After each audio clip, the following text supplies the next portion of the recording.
Okey, ni hasil selepas sebulan Aku dah bersihkan dulu. Yang ni asal dia. Cara nak bersihkan dia, korang perlukan ni Big Home Plus Stain Remover ni. Untuk bilik air ke kesangkarat macam ni, memang sesuai sangat. Cara nak guna dia, korang boleh bancur dekat air boleh, ataupun korang boleh tuang terus. Kita tuang sikit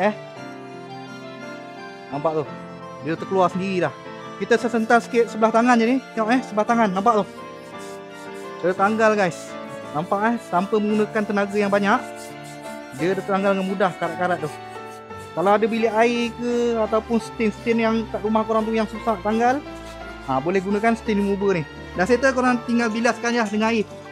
Nampak tu guys, tertanggal terus Perbezaan dia, yang ni kita tak tanggalkan, yang ni kita tanggalkan. Memang terbaik.